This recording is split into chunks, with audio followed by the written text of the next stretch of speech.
Саша нәни бармаклары белән тырышып фигураны ак кәгазьгә ябыштыра. Бүген Наиля Бадыгина төркемендә аппликация занятиесе бара. Кушылган бирем кыен түгел кебек, тик тулысынча сау сәламәт балаларга гына. Ә биредә аларны аерырга яратмыйлар. Иң мөһиме барысына да тиешле тәрбия, ярату һәм күңел җылысы бирергә кирәк диләр. К сожалению, ребята с особыми возможностями здоровья. Соңгы елларда сәламәтлек мөмкинлекләре шикләнгән балалар саны арта. Бу безне аларны социальләштерергә кирәк дигән фикергә китерде. Монда 273 федераль закон ярдәмгә килде. Ул безгә инклюзив белем бирү мөмкинлеге бирә. Бу сәламәтлек мөмкинлекләре шикләнгән балаларны гади төркемгә кертү дигән сүз. Бездә 3 яшьтән узган балалар өчен шундый 2 төркем бар. Аларда сәламәтлек мөмкинлеге шикләнгән 5 бала тәрбияләнә. Включение детей с особыми возможностями. Башакайга 64 бала йөри. Алар шаярырга, уйнарга, гимнастика ясарга ярата. Беренче карашка берәрсенең сәламәтлеге шикләнгән дип әйтеп тә булмый. Күп очракта моны белгеч кенә сизеп ала дип акча мөдире. Шушы максатта нәниләрнең барысы белән дә логопед занятияләр үткәрә. Балаларның кайберәүләре дефектологка да йөри. 2 ай эчендә Вероника шактый уңышларга ирешкән.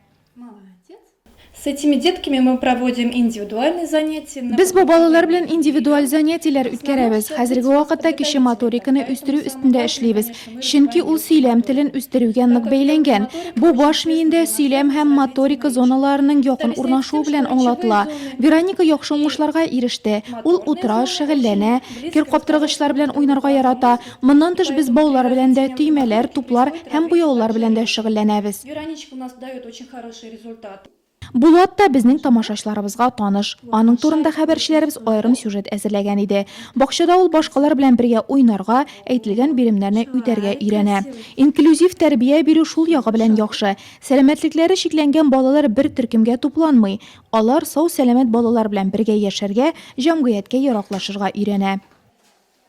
Такие ребятки нуждаются в определенной опеке. Мондый балаларга һәр даим яклау кирәк. Шуңа да безнең төркемнәрдә патронаж системасы эшли. Тәрбияче төркемнән бер баланы сайлап, аны җаваплы итеп билгели. Беренчедән, сәламәтлек мөмкинлеге шикләнгән бала үзен аерым, башка төсле итеп тоймый. Икенчедән, билгеләнгән балада җаваплылык хисе тәрбияләнә. Может влиться в коллектив.